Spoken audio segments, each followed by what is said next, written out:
Hello everyone. Let's review Shlokas 152 and 153 in Lalitha Sahasranamam. kaḻānidhiḥ kāvyakaḻā rasaģynā rasaśevadhiḥ puśhṭā purātanā pūjyā puśhkarā puśhkarekśhaṇā parañjyotiḥ parandhāma paramāṇuḥ parātparā pāśahastā pāśahantrī paramantra vibhedinī. Before we take a look at the namas, these set of namas explain to us how Devi is both transcendent and immanent.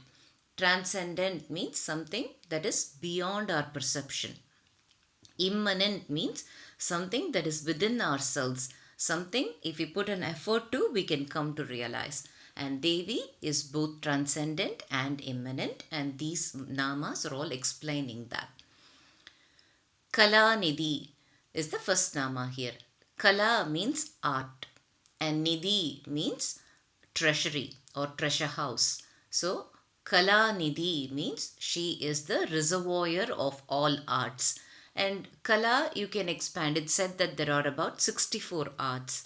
And we also have a nama called Chatushashti Kalamayi, means she is the essence of all the 64 arts. So Kala includes all the arts, sciences, everything. So she is the reservoir of all of those arts and sciences. So that is one way to look at it. Another meaning of Kala in Sanskrit is activity or action that is done. So she is the source of all of those actions, or she is the one who initiates all those actions. So in that manner, the action that is done by all the manifested forms is called as Kala. There is a Kriya Shakti, which is the Shakti of the ultimate reality, which is the ability to do anything, omnipotence. That is what Kriya Shakti means. And in the manifested form, that translates into Kala, which is a limited action, but she is the source of that limited action, and therefore she is kaḻānidhiḥ. Kāvyakaḻā. Kavyam means poetry. Kala is art. So kavyakaḻā means she is poetry. And poetry is beautiful. And anything that is beautifully expressed, you can feel Devi in there. rasaGYnā. Rasa generally means flavor or essence or juice. Nya means one who knows or knower. So she is the knower of rasa. So what does that flavor or essence represent? It represents the emotional states that manifested forms can go through. So there are said to be 9 emotional states, or navarasam as they are called. And they are love, which is called as shringaram. There is disgust, there is anger, there is compassion, there is courage, there is fear, there is wonder, and there is composure, shantam, and there is laughter. So these are all the 9 rasas that anybody can experience. These are all the emotional states, and she is the knower of all of these rasas. It is said that the ultimate reality decided to manifest out of its own will. That is the cause of creation. And why did that ultimate reality decide to manifest? For its own enjoyment. So it is experiencing all of this in the different manifested form. It is the ultimate reality that is experiencing all of that, and therefore she is rasaģyā, the knower of rasas.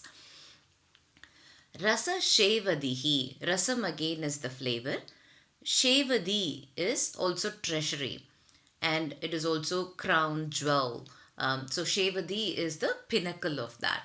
So she is the pinnacle of all that rasas. And what does that mean? In Taittiriya Upanishad, it says raso vai saha. That saha is a reference to the ultimate reality, which is the parabrahmam.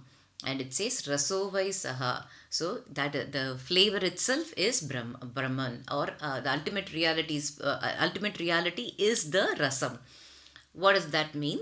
Because it is the topmost flavor that you can experience. Out of all these 9 emotional states, everybody can experience, but the topmost is the ultimate reality, because when one experiences that, then they get into a state called bliss, and therefore raso vai saha. So all these emotions are ultimate reality, And the ultimate reality is the crown jewel of all the emotions.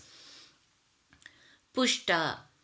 Puśhṭā means one who nourishes. And puśhṭā is also, you can think of it as pushti, nourishment.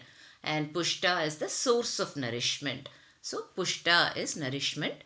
Another way to look at it is puśhṭā can also be thought of as complete. So as the ultimate reality, she lacks nothing and therefore she is complete. So puśhṭā is the source of nourishment, nourishment itself, and one who nourishes and one who is complete.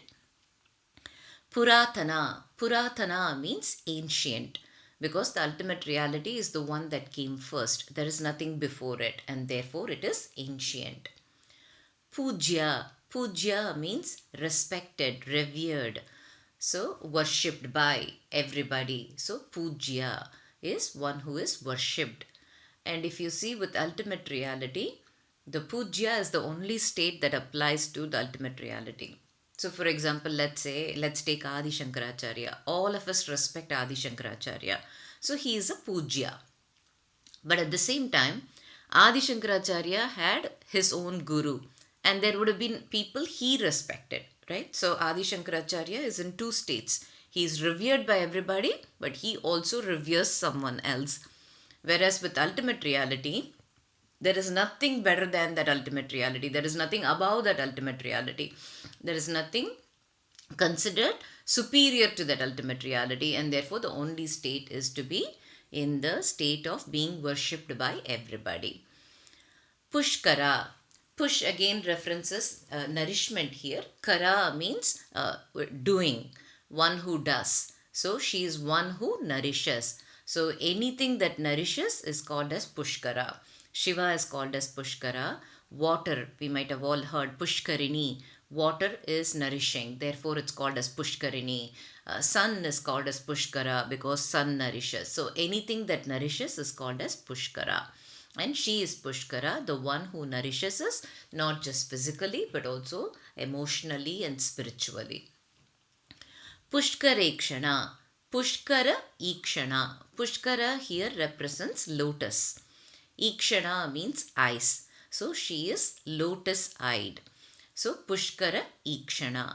So if we look at it, there is a normal way to reference eyes to lotus. Because physically, if you look at the eyes shape and you take a lotus petal, it's almost that shape. It tapers off at the end and it's a little bit broader in the center, and that makes for a beautiful long eyes. So that's one way to look at it. But lotus is also a symbol of enlightenment. And if you look at lotus, it stands in the marshlands and it is in the dirty water.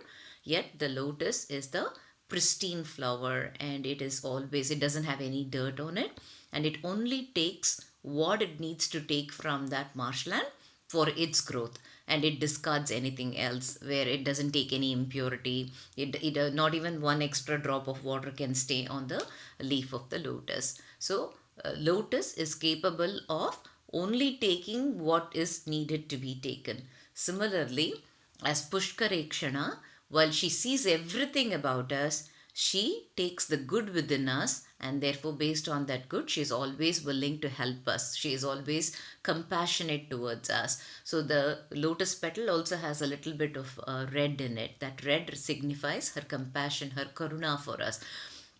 So puśhkarekśhaṇā, she is lotus-eyed and one who sees everything but takes only the good things and is willing to help us based on that. Paranjyotiḥ. Para means supreme. Jyoti means light. So she is the supreme light. Parandhāma.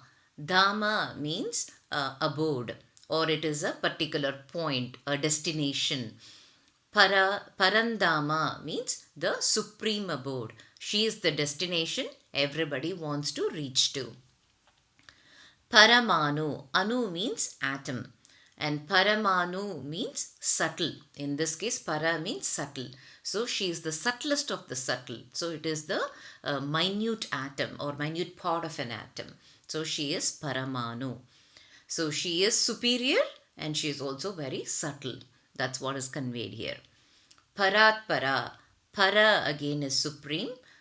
Para again is supreme. So parātparā means she is the superior of everything that is superior, and therefore only superlative can be applied to her. She is the supreme. That's what you can think of. Pāśahastā. Pāśam means rope, hasta means hand. So pāśahastā means one who is holding the pāśam in her hand. As we all know, Lalitha is holding the pāśam in one of her hands. And what does that pāśam represent? Ragasvarupa Pāśādhya. So we have seen that name. So that nama represents that. The pāśam represents the ragam. Ragam means desire. The desire that is in all the manifested form. So that pāśam that she is holding in her hands is the desire in all the manifested forms. Why do all the manifested forms have desire? It is because of the effect of Maya. And therefore, as a Pāśahastā, she is the one who is holding this Maya that is causing all this desire in all of us. So she is Pāśahastā. Pāśahantrī. Pāśam means again a rope, and the rope represents the desire or attachment. And Hantri means one who destroys. So she is the destroyer of all the desires and attachment. So while she is the one who is creating this Maya and putting us all under this desire, she is also the one who can destroy those desires for her. So when we submit our senses towards Devi, then she streamlines all our desires so that they are taking us in the right path. And if we are going off of that right path because of all the desires, then she has this rope or noose with which she can pull us back into the right path. And therefore she is both Pāśahastā and Pāśahantri, the one who creates those desires and the one who can streamline those desires and lead us to a point where we don't have attachment towards any worldly things. Paramantra vibhedinī. Para, there are two ways to look at it. Paramantra vibhedinī. So para or paran means enemy, and mantra means the magic that they do. So and there are some black magic available in the tantric rituals, where if someone doesn't like another person, they can do all this called as abhicharika, which is black magic, and they can, in Tamil it's called as pilli, sunyam, etc. They can do harm to the person that they don't like. So that's called as paramantra, or the black magic that does harm for someone we don't like.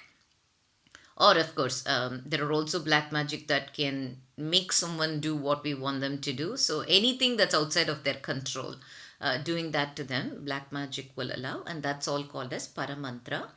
Vibhedinī means one who can cut it off or destroy. So she will destroy any ill effects of the black magic. So that is paramantra vibhedinī. Another way to look at this is paramantru avibhedinī. So paramantru means one who chants her superior mantras. Lalitha Sahasranamam is one of the superior mantras for Lalitha. There are lots of very potent Sri Vidya mantras. So if anyone chants all of those, they are called as paramantru, constantly chanting her mantras. Avi means papam, the sins. Bedini means one who can disturb or destroy or cut off. All of those are meanings of Bedini. So paramantru avibhedinī. If someone constantly chants all her superior mantras or one of her superior mantras, then she will destroy their sins. So that is another way to look at it. With that, we have looked at all the namas in these two shlokas. Let's look at a story related to the nama kavyakaḻā. So kavyakaḻā means poetry, the beauty of expression, and we can find Devi in the beauty of that expression. And when we speak about poetry, how can we not think about Mahakavi Kalidasa? Mahakavi Kalidasa has created so many beautiful poems and epics in Sanskrit. Abhignana Shakuntalam, Malavikagnimitram, Vikramorvasiyam, Meghadutam, you can keep on naming. And we all know Mahakavi Kalidasa was blessed by Kali herself. It is said that he was very ignorant and was not well educated, but with the blessings of Kali, he became a great poet. And the beauty of his lyrics is beyond parallel, and that's why he's called as Kavikula Ratna. And Mahakavi Kalidasa has written two epics. They are called as Mahakavyas, and they are supposed to be beautiful lyrical value, the beauty of expression, etc. They are Kumara Sambhavam and Raghuvamsham. Kumara Sambhavam is about Muruga's birth, and Raghuvamsham is about the Raghu dynasty, which is none other than Lord Rama's dynasty. So Lord Rama is called as Raghukula Tilaka, Raghunanda, Raghupati, Raghava, we say all of those. And so Rama is in the Raghukula, Raghu clan, and this Raghuvamsha describes the ancestors of Rama. And it starts from King Dilipa, and most importantly, it focuses on the Raghu and how he was a powerful king. So that's what Raghuvamsha describes. And Raghuvamsha is known for its beauty and lyrical quality and the wordplay. Usually kavyas have certain things that they have to, characteristics that they have to adhere to. So kavyam has to be really long. It has to be about a powerful personality. And most importantly, it cannot have commonplace words. Rather, there has to be wordplay. There has to be all the similes. They're called as upamanam and upameya. They have to have all of that. And Raghuvamsha is one such beautiful one. And we also have the nama here called rasaGYnā. rasaGYnā means one who knows all the rasas. And if you want to know all the rasas, then read Raghuvamsham, because it has amazing, beautiful expression, especially when they talk about Rama and Sita and Aja and Indumati. Those are all beautiful expressions. The love, the subtlety of emotions, the brotherly love, all of those are so beautifully explained by Kalidasa. So Raghuvamsham starts with a very popular verse, which is also magical and mystical. And it starts with Vagartha vivasam priktu Vagartha pratipattaye Jagadapitaro Vande Parvati Parameshwaro. What it means is, I pray to the parents of the world, Shiva and Parvati, who are inseparable as speech and its meaning, to gain knowledge of speech and its meaning. So he is starting a big kavyam, and therefore he is asking for help from parents, the world's parents, Parvati and Parameshwara, to help him to get good words and meanings, or to get meaningful words. And that is a very important characteristic of the kavya. It has to have meaningful words, and the words that can have different meaning. So what is so special about this particular one, right? It seems like he's just asking for help. The beautiful wordplay begins from the first verse itself. So if you see, he's asking for Parvati and Parameshwara, and in this, it may look like he's asking for Parvati and Parameshwara, but if you break that into, slightly adjust those words, it says Parvati Pa Rameshwara. So Parvati Pa means husband of Parvati, Rameshwara means Lord of Rama, who is none other than Lakshmi.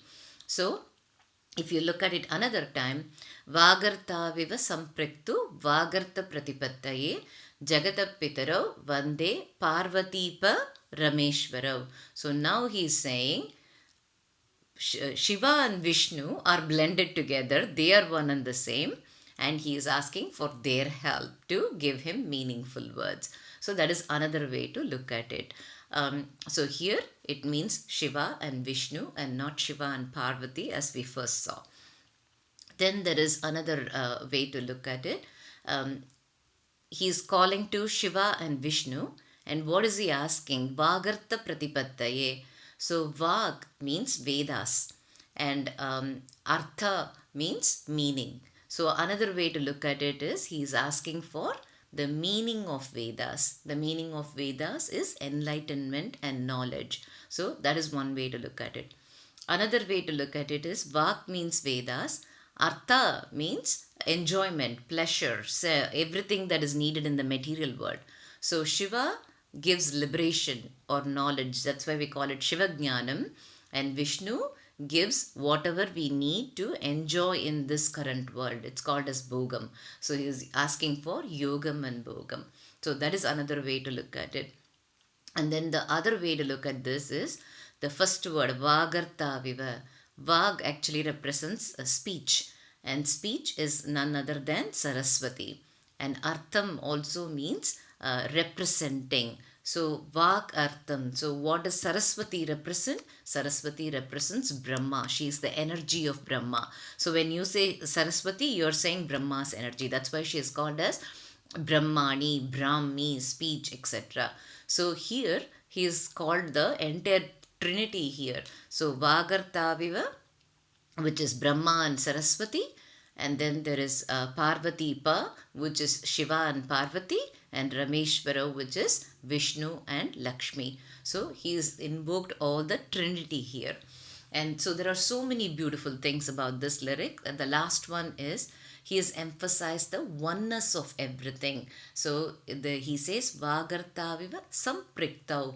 Sampriktau is a compound word. Samyak means properly, and Priktau means together. So blended together. And to make his point that all of these are one, he's also using this word called Pitarau. Pitarau means parents. Actually, if you see Pita in Sanskrit is father. But when you say Pitarau, means it's father and mother. You see how it represents two things, but the word is only one. So he is emphasizing the oneness of everything. So you can look at it in many ways, and now you can see the beauty of poetry, where you can put things together in different way. At the outset it looks like one meaning, but as you dig deeper, there are more and more meanings that are coming about. So that is a beauty of poetry, and that is started with the very first line in Raghuvamsha. Of course, Mahakavi Kalidasa says, trying to understand the dynasty of Rama or Raghu is like going on the ocean in a small boat, and it is not enough, but he says that he is making his best attempt to try and explain that. So Raghuvamsha starts with the story of King Dilipa. So who's this King Dilipa? So King Dilipa is supposed to be a very, very strong warrior. And he has this broad shoulders, strong arms, and he is as tall as a palm tree, and he has this physique that anyone who looks at it will know his strength, and he is a very handsome man. And King Dilipa was as intelligent and smart as he was handsome, and he was as driven as he was smart, and he was as successful as he was driven. And King Dilipa always went in the path of Dharma. That was his one stronghold.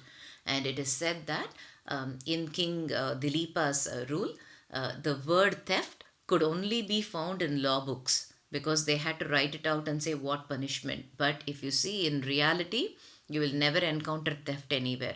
So it was the king was a Dharmavan, and his subjects were also very good, because they had everything that was needed for them, and the king provided everything for them. So there was no theft, and the kingdom was very peaceful and prosperous. And King Dilipa used to collect taxes. Apparently he collected taxes like the sun. What does that mean? So the sun actually is the start of the water cycle. So if you see, the water from the earth will evaporate because of the sun, and it becomes clouds, and then it will rain. But when it rains, for every drop of water that evaporated, we get multitude in return. And also the rain doesn't rain exactly from where the water evaporated, but it spreads out all over the place. Like that, King Dilipa collected taxes from his subjects. Yes, his subjects lost a little bit of money, but in return they got lots of welfare provided to them, and it was provided to everybody. And therefore King Dilipa had a wonderful rule, and he was a great king. Although King Dilipa had so many good things going for him, there was one constant worry for him, and that fact was that he did not have a son.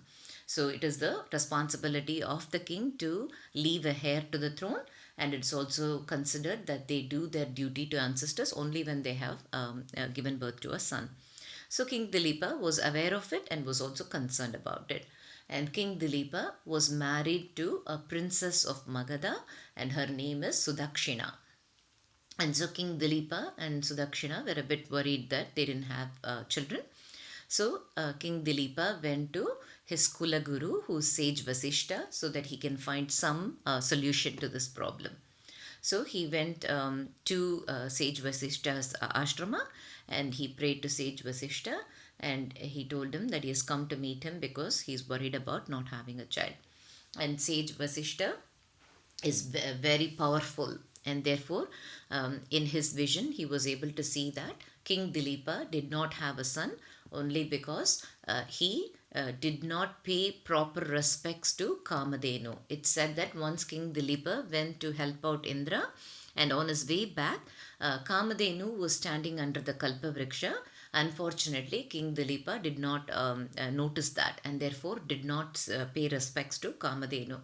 At that time, King Dilipa had his thoughts fully on his wife. He had been away from his wife for a long time, and he was eager to go back to her, and so he was only thinking about his wife. And King Dilipa loves Sudakshina so much, and Kamadhenu, being all this spiritual, could immediately find out that he was thinking about his wife and did not notice Kamadhenu, and therefore Kamadhenu felt insulted, and Kamadhenu placed a curse and said, unless you come back and get my blessings, you will not be able to have a son.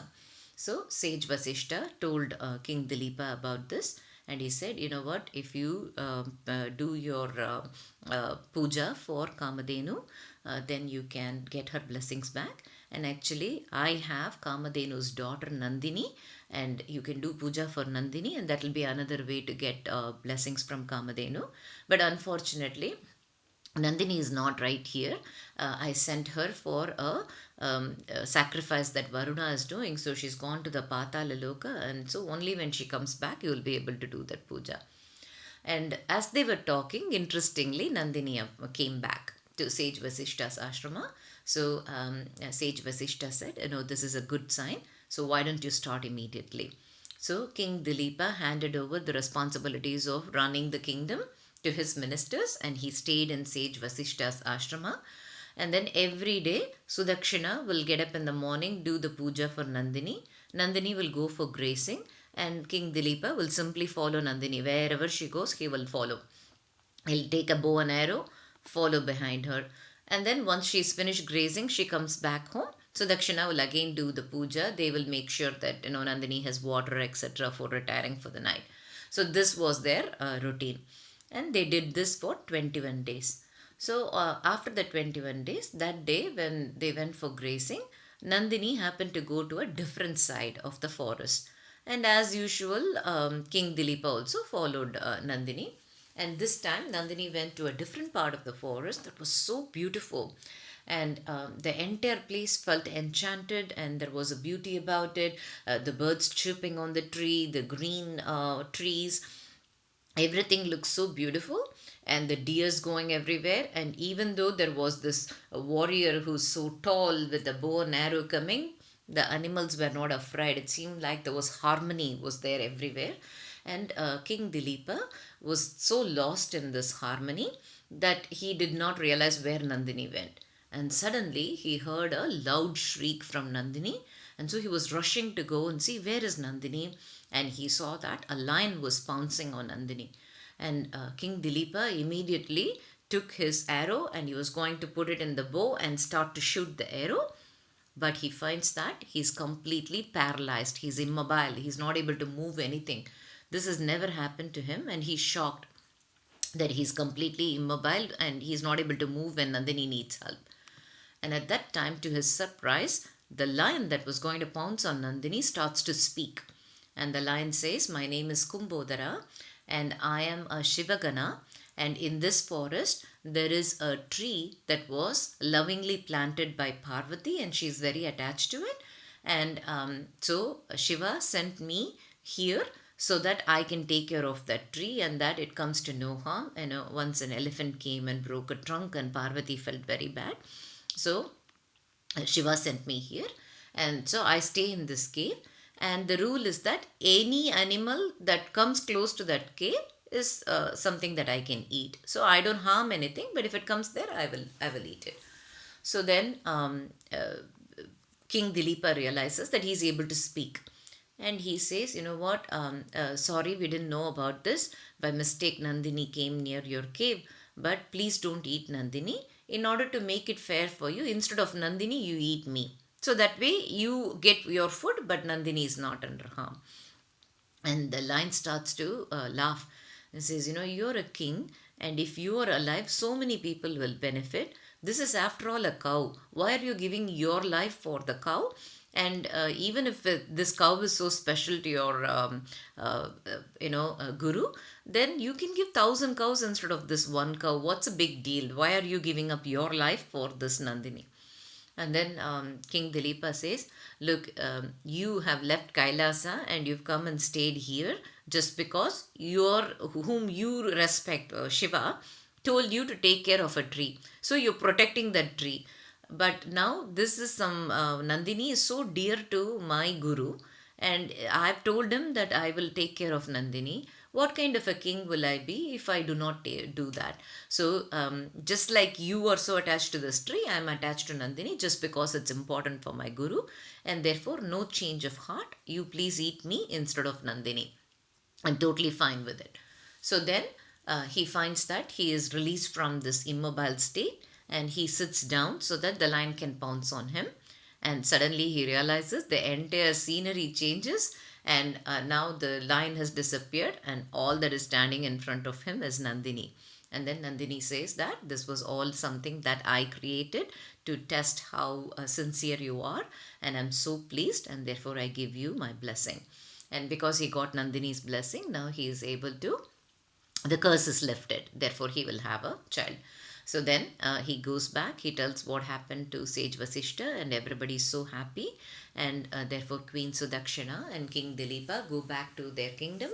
And in a short while, Sudakshana conceives, and King Dilipa is overjoyed. He's taking such good care of her during her pregnancy. He wants to always make sure that she gets everything that she is craving for. So he's taking good care. It is said that Sudakshana always wanted to eat some mud while she was pregnant. That could be an indication of a great king to be born who's going to rule the earth and who's also attached to that earth. So at an appropriate time, Sudakshana delivers a baby, and a boy baby was born. And it is said that when the baby was born, 5 planets were in ascendant position. Apparently, according to horoscope, even if one planet is in ascendant position, that person will be very happy in life. And if it is 4, then they will become a king. But now this is 5 planets in ascendant position, which means they are a divine being. And it said that once the baby was born, all the lamps around the palace looked a little bit dim, because the baby's tejas was so much that even the lamp that is lit looks slightly pale in comparison. So that was the kind of baby that they delivered. And sage Vasishtha came, and therefore they named the baby. And King Dilipa instinctively realized that this baby is someone special, and is going to go to the full extent of learning and full extent of being a powerful king. And therefore he named him Raghu, someone who goes to the full extent, or who explores the depth of everything. And Raghu also means someone who is quick and fast, and therefore this baby was called as Raghu. And Raghu grew up, and at a certain age he started to assist his father. And it said that King Dilipa and Raghu together were like fire and wind together. So fire itself is capable of so much, and then when it's aided by wind, then fire can burn brighter, and therefore he is like the fire and wind. A big wind will enhance the fire. If the fire is big, then the wind will enhance it. So they were like the fire and wind combination, and therefore there was no stopping them. And King Dilipā went on to do a Ashwamedha Yajna. He did 99 of those Ashwamedha Yajnas, and so he moved on to the 100th Ashwamedha Yajna. And always Raghu was the one who was responsible for the horse that is released in the Ashwamedha Yajna. And the 100th Yajna is ongoing, and the horse is being released, and suddenly this horse vanishes without a trace. Raghu has gone searching everywhere, but he's not able to find it, and he's very tired, and he's sitting down under a tree in the forest. At that time, Nandini comes, and Nandini says, Raghu, you look very tired. Why don't you have some milk? And when he drinks Nandini's milk, he gets a vision, and in that vision, he sees someone taking the horse, and this person who took the horse had eyes all over his body. And the one who has eyes all over his body is Indra. He's called as Sahasraksha. So immediately Raghu comes to know that it was Indra who took the horse.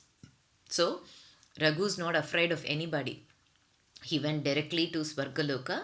He saw Indra and he said, Indra, you're the one who is supposed to make sure that everybody gets the results of their sacrifice, but you yourself have stolen the horse. Is this befitting you? Should you be doing something like this? Is this fair? And then Indra tells him, look, if you say Trayambaka, there's only one, that is Shiva. Everybody will only think of Shiva.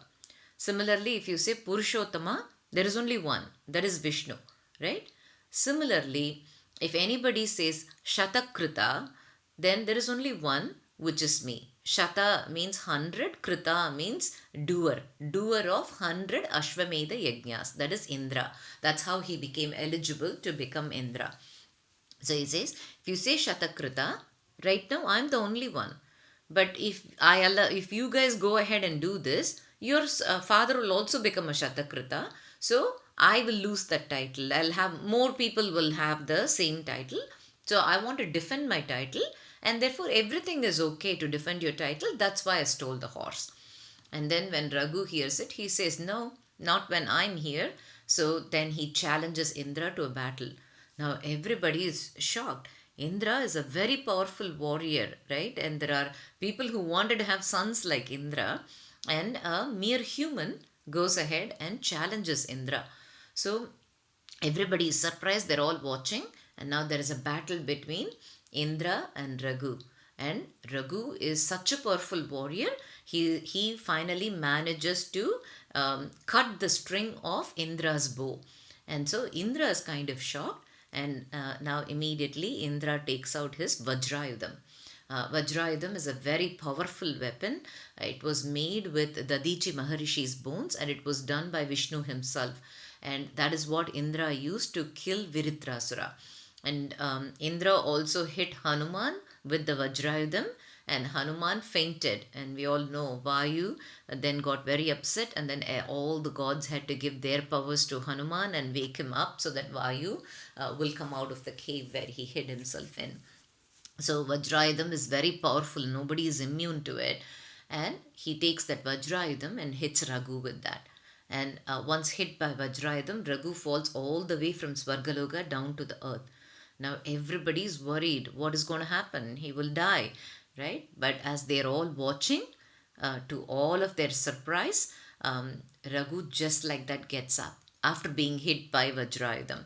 And everybody is stunned with the strength of this person. Even hit with Vajrayudham, he didn't die, and he's ready to fight. He's going again back to Indraloka to fight with Indra.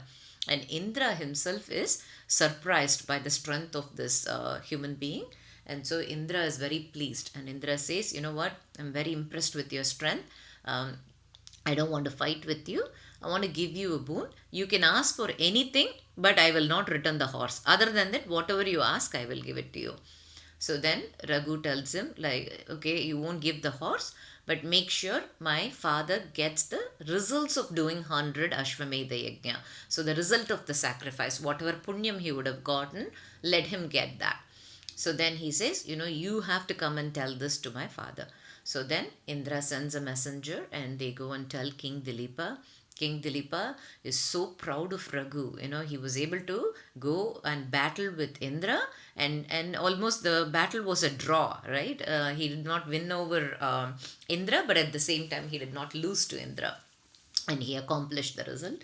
So King Dilipa is so proud, and therefore he makes Raghu the next king, and King Dilipa retires to the forest. Now, a powerful warrior like Raghu, there is nothing stopping him, and he is expanding his kingdom in all directions. It is said that he went all the way up to Central Asia, all the way Pandya kingdom, etc. He won over the Kalinga kingdom. So his kingdom expanded a lot under Raghu's rule, and therefore there was lots and lots of wealth accumulated. Wherever he went, all this wealth was his now. So there was so much wealth accumulated, and sage Vasishtha asked him to do a ritual called Vishvajit, and in this ritual the king gives away all his wealth. Therefore all the accumulated wealth was dispersed to everybody who needs it. So he does this ritual, and Raghu did not have any attachment to all of this, so he went ahead and gave everything away. And just as the ritual was finishing, there was a sage called Sage Kaustha who came to Raghu's palace, and he sees all these festivities going on. And just as it is usual, when a sage visits, the king will welcome them. They'll give them something to drink, something to eat, etc. They make them sit in a good place, and they're doing everything to make them feel comfortable. So then Sage Kaustha looks at all of this and says, what's going on here? And at that time Raghu says that because of Sage Vasishtha's advice, I did this Vishvajit where I gave away all my wealth. Hearing that, Sage Kaustha is a little bit surprised, but he says, okay, I understand, that's great, you were able to give away all your wealth. And then Raghu asks him, what is the reason for your visit? I'm very happy that you've come here. Is there anything I can do for you? And then Sage Kaustha says, no, I just came to see you. That's it, I'll leave now. But Raghu feels like there is something that Sage Kaustha is not saying. And so he doesn't want to let the sage go without, if there was something he needed, then the king must be able to help him. So he wants to say, please tell me, I feel like there is some reason for which you came, but you're not telling me. And then Sage Kaustha says that, I learned from my guru, and I kept on asking my guru what Guru Dakshina I can give. He said, no, nothing is needed, but I kept on pestering him. One day he got really upset, and he told me, you've learnt with me for 14 years. For every year you give me 1 crore gold coins, so you give me 14 crore gold coins. And then now that my guru has said this, I have no choice but to give it. And so I don't have that much money, so I thought you might be able to help me. But when I came here itself, I was surprised that you were giving me water in the earthen pot. At that time itself, I noticed something different. That's why I asked you. Now that you yourself have given away all your wealth, I don't want to ask you for the gold coins and put you in an awkward situation. You've always been a great king. You walk in the path of Dharma, and now you've proven that you are not even attached to the wealth. So I don't want to become a black mark for you where somebody says Sage Kaustha asked for it and Raghu was not able to give. So I don't want to create that situation for you. That's why I didn't say anything. And so Raghu says, yeah, that's right that I've given away all my wealth, but that doesn't mean that I don't have any strength to gather more. If you want 14 crore gold coins, I will give it to you. You just stay tonight here. Tomorrow morning, I will go and wage a war against Kubera. Kubera is the god of wealth. He has all this money. I will go wage war against Kubera, and I will get you your 14 crore gold coins. And so Sage Kaustha stays there. And the next day morning, Raghu is getting ready to go have this war against Kubera. And at that time, his minister comes running and he says, our treasury is full of gold coins. It's raining gold coins and I have no more place to keep it. Now, it looks like pretty soon the palace itself will be filled with gold coins. Please come. So then everybody goes to the treasury and they find that Kubera himself is sitting there. And Kubera says, you know what, 14 crore gold coins, I will give you all the wealth that I have. I have no problem giving it to someone like you. So then Raghu says, I just want the 14 crore gold coins for sage Kaustha. And Kubera says, no, I've given all of this to you, it's yours to keep. So then Raghu turns around and tells sage Kaustha, here, take all the money Kubera gave because of you. And sage Kaustha says, no, all I wanted was 14 crore gold coins to go give my guru. That's all I need.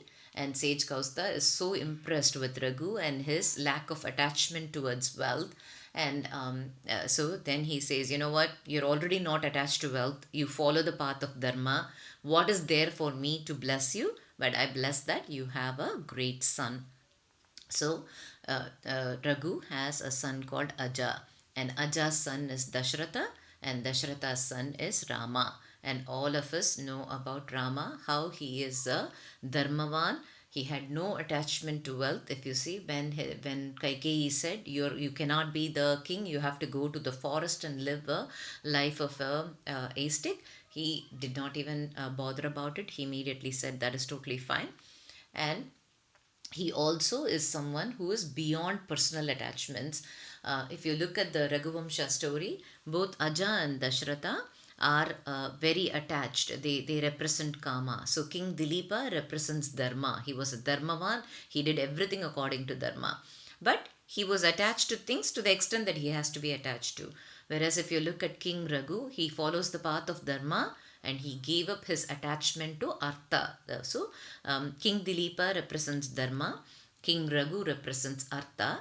And if you look at Aja and Dashratha, they both represent Kama.